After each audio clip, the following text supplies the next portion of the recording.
So hello everyone. सो कैसे हैं आप लोग। आप सबका लेजेंडरी फिजिक्स बाय नवाज के इस अमेजिंग प्लेटफॉर्म में स्वागत है गाइस। आज हम लोग को पढ़ना है बाइंडिंग एनर्जी जोरदार टाइप से, जोरदार एक्सप्लेनेशन देके, और उसके बाद फिर बाइंडिंग एनर्जी पर न्यूक्लियर शायद अगले वीडियो में आएगा। तो आप इंजॉय कीजिए बाइंडिंग एनर्जी को बड़ा जोरदार टाइप से। तो आइए गाइस हम लोग इसको स्टार्ट करते हैं। इससे हमेशा एग्जाम में क्वेश्चन आता है, बाइंडिंग एनर्जी से हमेशा एग्जाम में क्वेश्चन आता है। तो चलिए गाइस हम लोग इसको फाइनली स्टार्ट करते हैं। तो देखो बाइंडिंग एनर्जी हम लोग को पढ़ना है, लेकिन देखो यहां पर ना हम ई भी लिख दिए, एक और टॉपिक उसके साथ होता है बाइंडिंग एनर्जी पर न्यूक्लियन, जो इससे ज्यादा इंपॉर्टेंट है। बाइंडिंग एनर्जी पर न्यूक्लियन समझना ज्यादा, तुमको हम पर न्यूक्लियन का मतलब थोड़ा समझा दिए हैं कि पर न्यूक्लियन का मतलब होता है एक एक न्यूक्लियन, एक एक न्यूक्लियन। और न्यूक्लियन पता है ना क्या होता है? न्यूक्लियन हम लोग बोलते हैं जब न्यूट्रॉन और प्रोटॉन आपस में कंबाइन करता है, उसको बोलते हैं न्यूक्लियन। तो एक एक न्यूक्लियन का जब एनर्जी का बात करते हैं पर न्यूक्लियन, तो उसको बोलते हैं बाइंडिंग एनर्जी पर न्यूक्लियन। उसका सिंबल देखो कुछ और है, डेल ई बी एन है उसका सिंबल, और जो बाइंडिंग एनर्जी है उसका सिंबल है del E B. Both are different thing. और ज्यादा इंपॉर्टेंट बोर्ड एग्जाम में क्या पूछ रहा है? ये पूछ रहा है सीबीएसई, ज्यादा ये पूछ रहा है, ये बाइंडिंग एनर्जी पर न्यूक्लियन। इससे न्यूमेरिकल्स भी आता है, तो इसको समझना बड़ा इंपॉर्टेंट है। न्यूमेरिकल्स भी आता है इससे। खैर आज तो अभी हम लोग क्या किस पे फोकस कर रहे हैं? अभी हम लोग को पहले बाइंडिंग एनर्जी समझना है। और तुमको पता है ये जो बाइंडिंग एनर्जी पर न्यूक्लियन है, इसके ऊपर एक ग्राफ भी है बड़ा इंपॉर्टेंट, तो उस पर आना है। लेकिन पहले बाइंडिंग एनर्जी, उसके बाद ये, उसके बाद उसका ग्राफ बड़ा इंपॉर्टेंट है। और फिर इसी से न्यूमेरिकल भी आता है। और मास डिफेक्ट भी तुमको क्लियर होना चाहिए, मास डिफेक्ट भी आना चाहिए अच्छे से। मास डिफेक्ट भी एकदम क्लियर होना चाहिए। फॉर्मूला नहीं बोल रहे, बस मास डिफेक्ट क्या होता है नहीं होता वो क्लियर होना चाहिए। ठीक है, चलो तो हम लोग स्टार्ट करते हैं बाइंडिंग एनर्जी।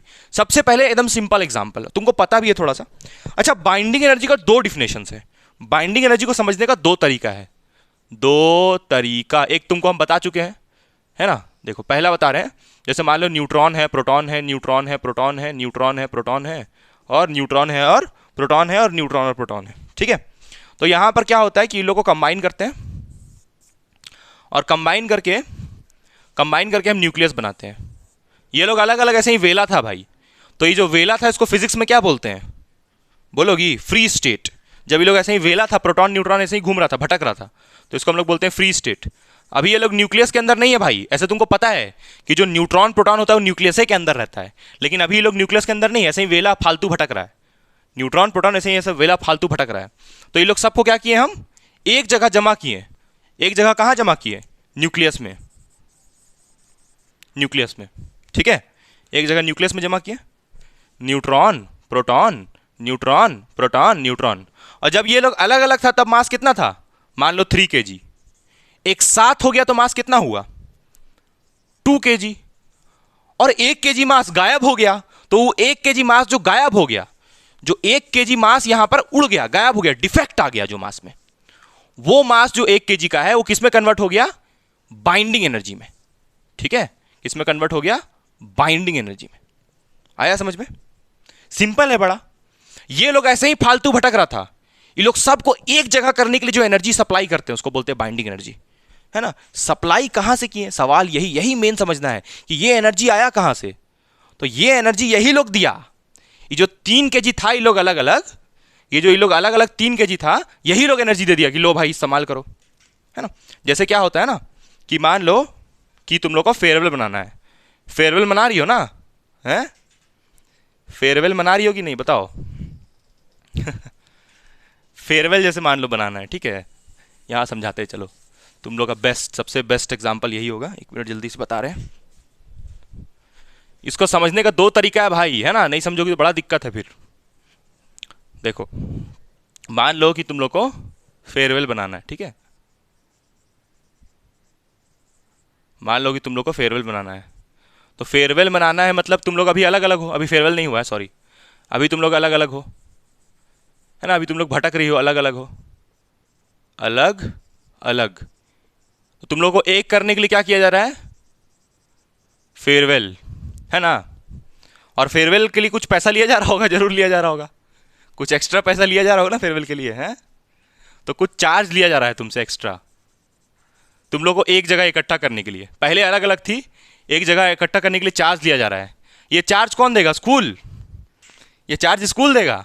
नहीं, ये चार्ज तो तुम ही दोगी। वही बात तो है यहां पर। तुम लोग अलग अलग थी, तुम लोग को एक साथ करने के लिए फेयरवेल करवाया जा रहा है, लेकिन एक साथ करने के लिए पैसा भी तुम ही दे रही हो। सबसे जोरदार बात यही तो हो रहा है यहां पर ये लोग अलग अलग है फ्री स्टेट में, ये लोग अलग अलग है फ्री स्टेट में, है ना।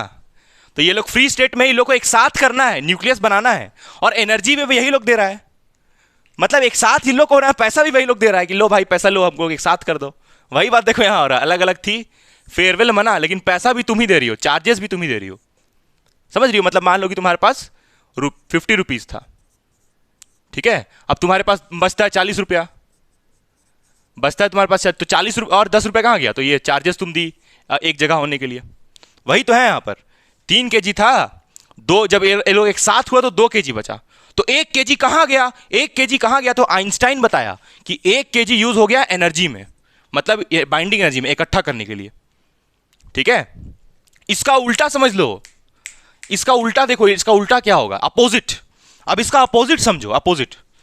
इसको देखने से क्या लग रहा है कि जब फेयरवेल हो रहा था, और तो अगर फेयरवेल नहीं करती हो तब तुम्हारे पास अलग अलग रहोगी तो 50 रुपया होगा। सोच रही हो, अगर तुम लोग अलग अलग रहती हो तो 50 रुपया रहेगा तुम्हारे पास, तो तुम लोग क्या करोगी? पैसा दोगी नहीं, चार्जेस दोगी ही नहीं, तो अपना चार्जेस अपने पास रखोगी तो अलग अलग रहोगी। उल्टा भी तो समझ सकती हो। अरे भाई तुम 10 रुपया चार्जेस दे रही हो ना, तो तुम नहीं, हमको पैसा नहीं, हमको नहीं करना फेयरवेल, हमको फेयरवेल नहीं करना फालतू, तो तुम चार्जेस नहीं दे रही हो, तो चार्जेस नहीं दोगी तो 10 रुपया तुम्हारे पास होगा ना, तो ये 10 रुपया अगर तुम्हारे पास आ गया तो फिर तो अलग अलग रहोगी। तो वैसे ही तो है ये कि अगर ऐसा भी लग रहा है देखने से, देखना जोरदार, ये समझना बड़ा इंपॉर्टेंट है, ये समझना बड़ा इंपॉर्टेंट है। ऐसा वहां पर देखने से लग रहा है, ये वाला जो रिएक्शन, इसको देखने से ऐसा लग रहा है कि ये लोग को हम बाइंडिंग एनर्जी दिए, ये लोग को हम बाइंडिंग एनर्जी दिए, न्यूक्लियस में बाइंडिंग एनर्जी दिए, तब ये लोग देखो टूट गया। इसका अपोजिट भी तो ठीक है, देखने से ऐसा लग रहा है कि लोग को बाइंडिंग एनर्जी दिया गया तब एक साथ, मतलब बाइंडिंग एनर्जी यूज किए तब एक साथ इकट्ठा हुआ। इसका उल्टा, ये लोग को बाइंडिंग एनर्जी दे दिए तब ये लोग बिखर गया। देखो जैसे यहां पर तुम लोग चार्जेस इसमें थोड़ा उल्टा हो जा रहा है, अगर तुम लोग चार्जेस नहीं देती हो तो तुम लोग अलग अलग रहोगी, सिंपल है। चार्जेस नहीं देती हो, फेयरवेल नहीं होगा तो अलग अलग रहोगी। इसका उल्टा भी सही है, चार्जेस और फेयरवेल दोनों को मिला के अलग अलग हो जाओगी। हाँ, इसमें वैसे ही लग रहा है कि चार्जेस अगर तुम नहीं देती हो तो फेयरवेल नहीं होगा, तो अलग अलग रहोगी। ठीक वैसे ही यहां पर भी है, बाइंडिंग एनर्जी दिए न्यूक्लियस में तब ये लोग अलग अलग हो गया। या इसका उल्टा, या इसका उल्टा, ये लोग से बाइंडिंग एनर्जी लिए और ये लोग को एक साथ जोड़ दिए। आया समझ में? तुमको आया हमेशा समझ में कि नहीं आया? बोलो, आया? तो बाइंडिंग एनर्जी को देखने का 2 तरीका है, 2 नजरिया है। रिएक्शन जैसे बोलते हैं ना केमिस्ट्री में रिवर्सिबल रिएक्शन, तो वैसा ही दिख रहा है ये, लेकिन ऐसा बोलना गलत है क्योंकि बड़ा कॉम्प्लेक्स पार्ट है ये, बाइंडिंग एनर्जी रियल में होता है। ठीक है, तो अब दोनों डिफिनेशन हम लोग यहां पर बाइंडिंग एनर्जी का लिखेंगे।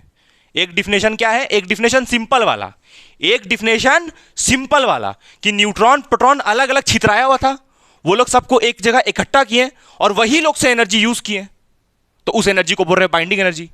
दूसरा क्या कि न्यूट्रॉन प्रोटॉन एक जगह था और उन लोग को बाइंडिंग एनर्जी दे दिए, ले तो वो लोग बिखर गया। आया समझ में? बस चलो अब इसका दोनों डिफिनेशन लिखते हैं। समझ में आया कि नहीं बताना भाई? दोनों लिख रहे हैं। देखो जी, लिखना तो पड़ेगा थ्योरी, उससे भाग नहीं सकती हो, है ना। लिखना पड़ेगा थ्योरी, उससे भागना नहीं एकदम, बिल्कुल ठीक है। देखो यहाँ पर वही वाला बात फिर से लिखा हुआ जो तुमको समझाए थे हम, कि जैसे मान लो कि मेरा यहाँ पर neutron proton neutron proton neutron proton है, ठीक है।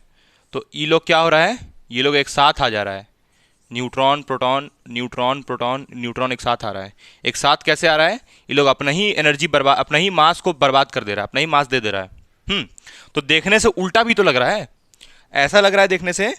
देखो 2 तरीका है ना देखने का, वही बात कि जैसे मान लो कि तुम लोग अलग अलग थी और फेयरवेल करती हो तो कुछ उसके लिए चार्जेस देती हो, कुछ चार्जेस पे करती हो उसके लिए। ठीक है, वही चीज़ यहाँ पर है कि ऐसा लग रहा है कि ये एनर्जी हम लोग दिए तब ये न्यूक्लियस बिखर गया। ये क्या है? न्यूक्लियस। और ये क्या है? ये न्यूक्लियॉन्स। जब न्यूक्लियस पार्ट पार्ट टूट जाता है तो उसको न्यूक्लियॉन्स में ब्रेक करता है वो। देखो पढ़ो तो एकदम जोरदार वही बात लिखा हुआ है कि बाइंडिंग, ये उल्टा बात लिखा है ना बाइंडिंग एनर्जी के बारे, कि ऐसा एनर्जी जिसको हम लोग देते हैं न्यूक्लियस को तोड़ने के लिए, उल्टा लिखा है। वो एनर्जी जो न्यूक्लियस को देते हैं तोड़ने के लिए, है ना। क्या लिखा हुआ है? Binding energy of nucleus is defined as energy required to break up a nucleus, nucleus को बिखेरने में, तोड़ने में, into its constituent protons and neutrons, मतलब न्यूक्लियस टूट के प्रोटॉन न्यूट्रॉन में बिखर जाएगा। कंस्टिट्यूएंट मतलब बिखर जाएगा, टूट के इधर उधर छितरा जाएगा।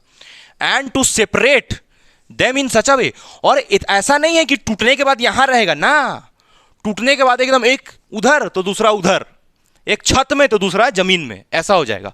तो वही बोल रहा है, and separate them in such a large distance that they may not interact which other. उसके बाद वो लोग जिंदगी में कभी अपने आप से बात नहीं करेगा। वही बात यहां लिखा है कि अगर तुम चार्जेस पे नहीं करती हो फेयरवेल के लिए तो तुम लोग अलग अलग हो जाओगी, गोल कर दिया सॉरी, अलग अलग हो जाओगी, और अलग अलग ऐसे होगी, अलग अलग ऐसे होगी कि जिंदगी में कभी फिर बात नहीं करना चाहोगी।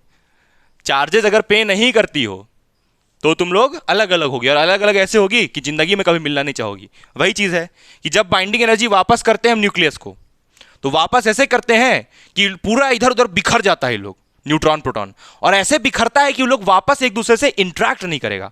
इंटरेक्ट मतलब आपस में इंटरेक्शन, आपस में चिपकने की कोशिश नहीं करेगा, और करेगा भी नहीं जी। प्रोटॉन कहाँ पॉजिटिव और न्यूट्रॉन कहाँ चार्जलेस पार्टिकल, चार्जलेस, यूजलेस, इसका तो कोई काम ही नहीं है न्यूट्रॉन का, तो क्या हो जाके प्रोटॉन से इंटरेक्ट करेगा, यूजलेस पार्टिकल है वो। आया समझ में नहीं आया बताओ? ये एक नजरिया हुआ, ये एक नजरिया, बोले ना दो तरीका है, देखो वहां पर लिख भी दिए कि दो तरीका है, तो ये एक तरीका हुआ समझने का। दूसरा हम तुमको बहुत बार बता दिए कि अगर तुम ये अलग, अगर तुमको साथ साथ होना है तो फेयरवेल करना पड़ेगा, उसके लिए चार्जेस देना पड़ेगा, और तुम ही लोग चार्जेस भी दोगी, तो वही अलग दूसरा बात हुआ। चलो उसको भी लिख देते हैं ना, वो आइंस्टाइन बताया है ऐसा, ठीक है, चलो उसको भी लिख रहे हैं हम। चलो अभी हमको खुशबू बताइए कि मास डिफेक्ट क्यों होता है, मास डिफेक्ट क्यों होता है, खुशबू बताएगी, चलो बोलो, मास डिफेक्ट क्यों होता है, वाई मास डिफेक्ट, वाई क्यों होता है मास डिफेक्ट हिडन? अरे दीदी, न्यूक्लियस को बाइंड नहीं करना रहा, न्यूक्लियस तो बाइंडेड होता है, न्यूक्लियॉन्स को बाइंड करना होता है, न्यूक्लियॉन्स।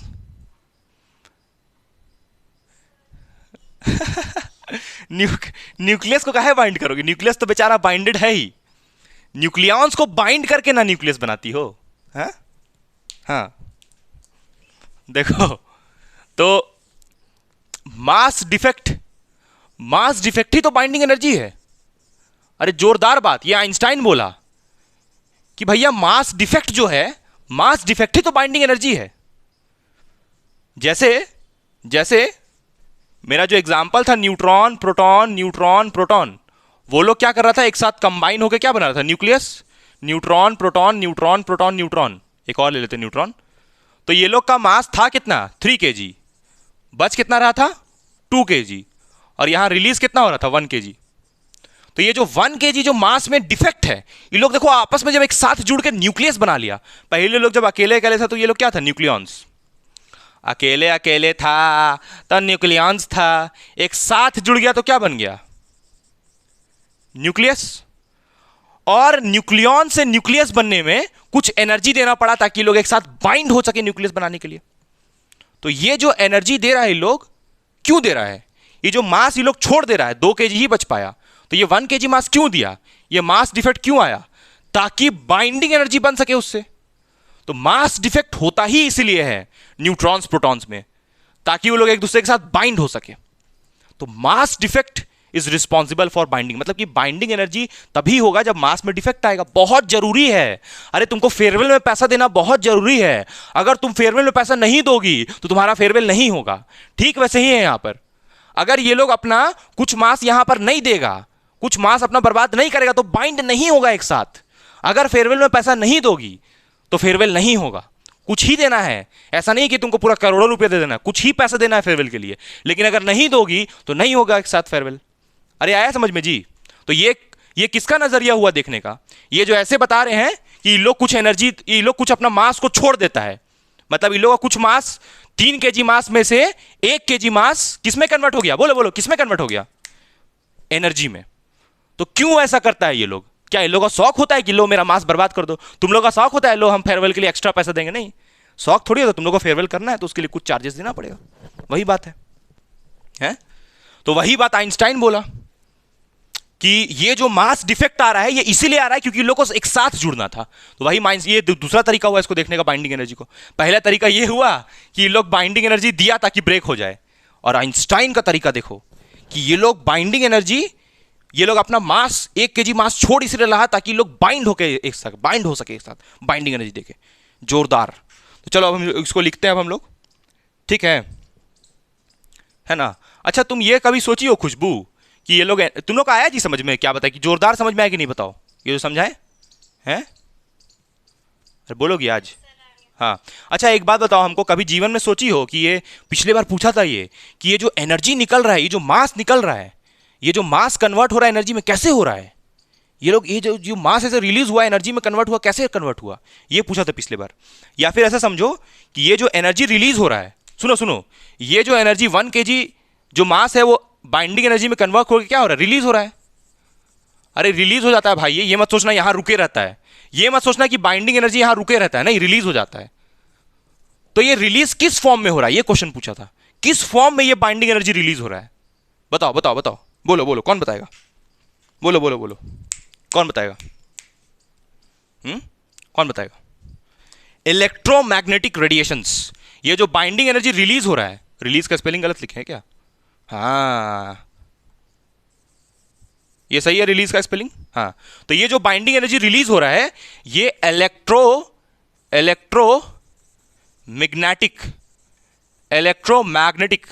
इलेक्ट्रोमैग्नेटिक रेडिएशंस के फॉर्म में रिलीज हो रहा है।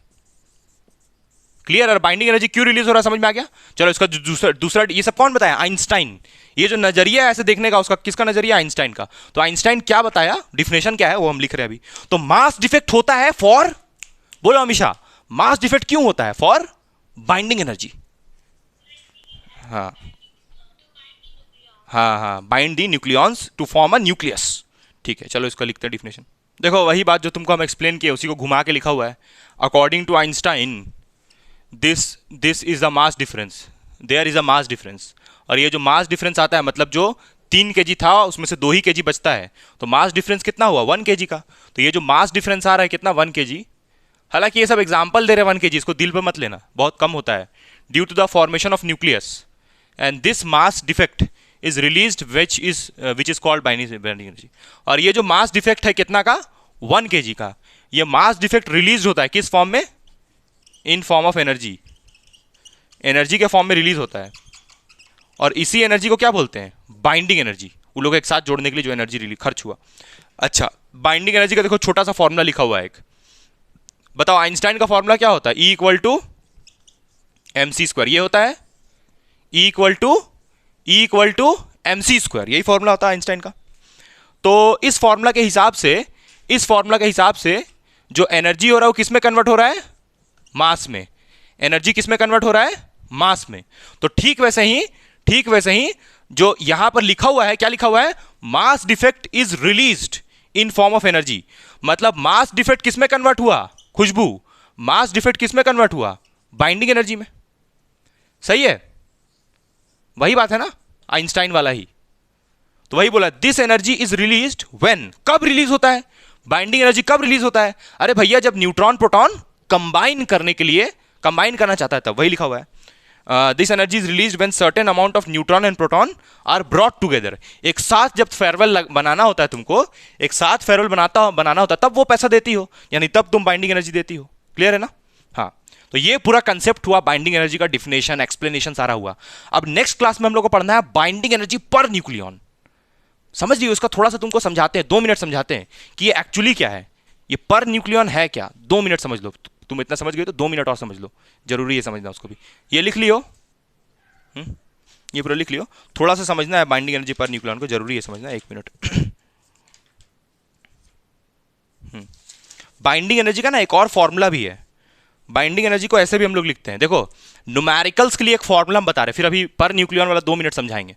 न्यूमेरिकल्स के लिए एक फॉर्मूला बता रहे हैं, ठीक है, बाइंडिंग एनर्जी का। देखो ये बाइंडिंग एनर्जी ऐसे लिख रहे हैं, तो बाइंडिंग एनर्जी को किताब में ऐसे भी लिखता है, देखो यहाँ पर, चलो लिखते हैं हटा के, ठीक है, यहाँ लिख रहे हैं। चलो बाइंडिंग एनर्जी को एक और तरीका भी है लिखने का, मतलब एक और फॉर्मूला जो न्यूमेरिकल में हम यूज करेंगे, बार बार यूज करेंगे, बार बार। और न्यूमेरिकल का कंसेप्ट यहां से एकदम क्लियर हुआ होगा। न्यूमेरिकल का कंसेप्ट ये है कि अगर तुमको मास डिफेक्ट पता है, ये सी का मतलब पता है ना क्या है? What is C? What is C? 3 × 10⁸ metre per second, यानी स्पीड ऑफ लाइट। अगर तुमको मास डिफेक्ट दिया हुआ है तो तुम बाइंडिंग एनर्जी निकाल सकती हो। हमेशा सीबीएसई यही पूछ रहा है कि बाइंडिंग एनर्जी निकालिए, बाइंडिंग एनर्जी निकालिए, बार बार बार बार बार बार। तो बाइंडिंग एनर्जी निकालने वाला न्यूमेरिकल 100% रहेगा एक, और बाइंडिंग एनर्जी से क्वेश्चन पक्का रहेगा, 100% एग्जाम में रहेगा, पक्का एकदम तुम्हारा फिक्स एकदम। न्यूक्लियाई से कुछ भी आए, एटम से कुछ भी आए, सब वो तुम्हारा हाथ में है, गिफ्टेड है सब, ठीक है, मतलब कि बनेगा ही बनेगा तुमसे। हाँ, तो अगर हमको बाइंडिंग एनर्जी निकालना है तो हमको मास डिफेक्ट चाहिए। तो देखो ये फॉर्मूला सिंपल बाइंडिंग एनर्जी का, binding energy is equals to mass defect. अब ये स्पीड ऑफ लाइट, बाप रे बाप, इतना मेहनत करोगी, ये सी का वैल्यू इतना होता है, फिर इसको डालोगे सॉल्व करोगे, उतना मत करो। यहां पर तुम ये वैल्यू लिख लो, 331 mega electron volt, 331 mega electron volt. अब तुमको कुछ नहीं करना है, तुमको कुछ नहीं, ये मेगा इलेक्ट्रॉन वोल्ट यूनिट है ना, ये बाइंडिंग एनर्जी का छोटा यूनिट हुआ mega electron volt, electron volt से भी छोटा मेगा इलेक्ट्रॉन वोल्ट, ठीक है। तो तुमको एग्जाम में देखो ये मेगा इलेक्ट्रॉन वोल्ट कहां से आया, जो 1 mu होता है ना, वो बराबर होता है 931 मेगा इलेक्ट्रॉन वोल्ट के, यहां से आया मेगा इलेक्ट्रॉन वोल्ट। अब सुनो, बस तुमको एग्जाम में मास डिफेक्ट निकालना है, उसको 931 से मल्टीप्लाई कर देना, बाइंडिंग एनर्जी आ जाएगा। बड़ा यूजफुल फॉर्मूला फॉर न्यूमेरिकल्स, करेंगे इसी को हम लोग। अब समझना कि ये 2 मिनट समझ लो कि बाइंडिंग एनर्जी पर न्यूक्लियन क्या होता है, हल्का सा बस थोड़ा सा इंट्रो उसका क्या होता है, वो जरूरी है समझना। जैसे यहां पर जब यहां पर जो तुम्हारा ये हम क्या नाम है, टॉपिक का क्या नाम है, बाइंडिंग एनर्जी पर न्यूक्लियन, 2 मिनट समझा रहे हैं। बाइंडिंग एनर्जी पर न्यूक्लियन, पर न्यूक्लियन समझती हो? बोलते हैं ना, फेयरवेल में ना 200 रुपया नहीं लगेगा, फेयरवेल में कम से कम 700 रुपया लगेगा पर आदमी। इसका मतलब क्या है? इसका मतलब यह है कि अगर हम लोग को एक साथ मिल के फेयरवेल बनाना है तो 700 रुपया हर आदमी को देना पड़ेगा, पर पर्सन पर प्लेट, तब जाके फेयरवेल होगा। तो ठीक वैसे ही बात है यहां पर कि जब यहां पर 3 लोग मिल रहा था, 3 लोग मतलब 1 kg का एक न्यूक्लियन प्रोटॉन, 1 kg का एक अरे तो जोरदार कॉम्बिनेशन बन गया, ये लड़का ये लड़की, वाह, न्यूक्लियन प्रोटॉन, और एक और 1 kg का मिल रहा था क्या, न्यूक्लियन प्रोटॉन। तो ये सब कितना बन रहा था जी, 2 kg का, और 1 kg क्या कर रहा था, ये लोग बाइंडिंग एनर्जी में रिलीज कर रहा था, 1 kg लोग बाइंडिंग एनर्जी में रिलीज कर रहा था। तो ये 1 kg, जैसे मान लो, अब इसका एग्जांपल लेते, जैसे मान लो अमीषा हो ना, चलो तुम लोग को इतना जोरदार समझा रहे हैं, अमीषा और खुशबू है ना, पता नहीं खुशबू का स्पेलिंग गलत लिखे हम, और एक और क्या नाम है, नीतू है ना, पता नहीं नीतू का भी गलत लिखेंगे, हमको नहीं आता स्पेलिंग, ठीक है, लिख रहे फिर भी, हाँ ऐसे ही पढ़ाते हैं हम, हर जगह ऐसे ही पढ़ाते हैं, ठीक है, जो रहता है स्टूडेंट लोग वो लोग एग्जाम्पल लेके समझाते हैं। हाँ देखो, तो तुम लोग को क्या करना है, तुम लोग तीन जन में तो फेयरवेल नहीं होगा, वो सब छोड़ो, थोड़ा उतना भी लॉजिक में मत चल जाओ। तो तुम लोगों को क्या करना पड़ेगा, कुछ चार्जेस पे करना पड़ेगा, ठीक है। तो चार्जेस मान लो हमको टोटल चार्जेस मान लो टोटल 800 रुपया है, 200 नहीं 600 रखो भाई, थोड़ा इजी एग्जांपल, 600 रखो। तो हम सारा 600 अमीषा से ही ले लेंगे, हैं, सारा जो 600 हमको जमा करना सब अमीषा ही दे देगी, सब अमीषा ही 600 रुपये दी होगी। चार्जेस का मतलब क्या है, ये तुम लोग तीनों दी होगी, मान लो ये 200 अमीषा देती है, 200 खुशबू देती है, 200 नीतू देती है, तब जाके यहां पर 600 आएगा, चार्ज होगा 600। तो वही बात तो है, ये जो बाइंडिंग एनर्जी पर न्यूक्लियन है, उसका मतलब है कि एक न्यूक्लियन समझती हो, मतलब न्यूट्रॉन प्रोटॉन, ये एक न्यूक्लियन होगा ना, इसका मतलब एक न्यूक्लियन होगा। एक न्यूक्लियन कितना पैसा दिया होगा, एक न्यूक्लियन कितना दिया होगा यहां पर, ये वाला न्यूक्लियन कितना दिया होगा बोलो, ये दिया होगा भाई 200 ग्राम, 200 नहीं 300 ग्राम, और ये कितना दिया होगा, ये कितना दिया होगा 300 ग्राम, और ये कितना दिया होगा बोलो, ये दिया होगा 400 ग्राम। हो सकता है एक आदमी से हम पैसा ज्यादा ले ले फेयरवेल के लिए। तो हर कोई अपना अपना पार्टिसिपेशन दिया कि लो मेरा मास, लो मेरा मास, लो मेरा मास, तो हर कोई से कुछ ना कुछ ले रहे हैं ना। तो एक आदमी से कितना ले रहे हैं उसको बोलते हैं बाइंडिंग एनर्जी पर न्यूक्लियन। अरे जैसे पीछे था यार, mass defect and packing fraction, mass defect यानी सब का मिला के, और पैकिंग फ्रैक्शन मतलब, पैकिंग फ्रैक्शन का मतलब किसी एक का, कोई एक अपना कितना मास दे रहा है। वैसे ही है बाइंडिंग एनर्जी पर न्यूक्लियन, कि जो एक न्यूक्लियन तुमको दिख रहा है वो अपना कितना वहां पर बाइंडिंग एनर्जी दे रहा है, दूसरा कितना, तीनों मिलके अपना अपना एनर्जी देगा ना, कि हाँ लो लो हमको भी फेयरवेल बनाना, हमको भी फेयरवेल बनाना, हमको भी फेयरवेल बनाना, तो लोग तीनों मिल के पैसे दी, तब चार्ज जमा हुआ। तो हम वही बोल रहे हैं कि बाइंडिंग एनर्जी का मतलब ये नहीं होता है कि कोई एक से ही ले ले। ये बाइंडिंग एनर्जी जो 1 kg आया है, खाली इसका 1 kg उठ के नहीं आ गया है, सब में से कुछ ना कुछ मास लिए, तब वो बाइंडिंग एनर्जी में कन्वर्ट हुआ। और ये जो 1 kg वाला कितना अपना मास दिया है, 1 kg वाला कितना अपना मास दिया है, उसको बोलते हैं बाइंडिंग एनर्जी पर न्यूक्लियन। ये जो एक न्यूक्लियन है, एक न्यूक्लियन वो अपना कितना मास यहां पर इन्वेस्ट कर रहा है बाइंडिंग एनर्जी बनाने के लिए। फिर से एक न्यूक्लियन यानी कि सिर्फ अमीषा कितना पैसा दे रही है यहां पर फेयरवेल बनाने के लिए, उसको हम बोलते हैं बाइंडिंग एनर्जी पर न्यूक्लियन। या एकदम क्लियर कट साइंटिफिक वर्ड में 1 kg वाला जो न्यूक्लियन है, न्यूक्लियन मतलब एक न्यूट्रॉन प्रोटॉन का कॉम्बिनेशन, तो वो 1 kg वाला न्यूक्लियन कितना मास दे रहा है बाइंडिंग एनर्जी बनाने के लिए, उसको बोलते हैं बाइंडिंग एनर्जी पर न्यूक्लियन। और इन तीनों का जोड़ते हैं जब, तो ये क्या होता है, ये जो आया इसको क्या बोलते हैं, बाइंडिंग एनर्जी। तो बाइंडिंग एनर्जी इसको बोलते हैं। तो इसका सिंबल क्या होगा, बाइंडिंग एनर्जी पर न्यूक्लियन, ये सिंबल होता है इसका। एन बी मतलब बाइंडिंग एनर्जी पर न्यूक्लियन। ये आया समझ में तुम लोग को? पर न्यूक्लियन का मतलब एक न्यूक्लियन कितना अपना एनर्जी दे रहा है। तुमको नीतू समझ में आया कि सब पूरा ये हो गया, गोबर हो गया पूरा, ये सब है आया। और तुमको अमीषा कि पूरा गोबर हो गया सब मिला करके, पूरा एकदम क्या बता रहे पता नहीं चल रहा है, वैसा हुआ क्या है? थोड़ा समझ में आया कि पूरा समझ में आया, थोड़ा कि पूरा पूरा समझ में आया। और तुमको खुशबू तुम समझ गई होगी ना? हाँ ठीक है। तो बाइंडिंग एनर्जी पर न्यूक्लियन बड़ा इंपॉर्टेंट समझना अगले बार, क्योंकि इसी के ऊपर ग्राफ है, इसी के ऊपर न्यूमेरिकल भी है। ये जो तुमको बता रहे थे ना बाइंडिंग एनर्जी का फॉर्मूला। अच्छा एक मिनट बस रुकना, तो एक मिनट एक चीज़ देखने दो, 1 मिनट रुकना, 1 मिनट। ओ हम एक चीज़ बता रहे हैं लास्ट यहाँ पर, बाइंडिंग एनर्जी निकालने का फॉर्मूला क्या है, बाइंडिंग एनर्जी पर न्यूक्लियन निकालने का फॉर्मूला। जैसे ये देखो, ये निकालना है अगर, तो फॉर्मूला क्या लिखोगी, बाइंडिंग एनर्जी पर nucleon is equals to binding energy by क्या, एटॉमिक मास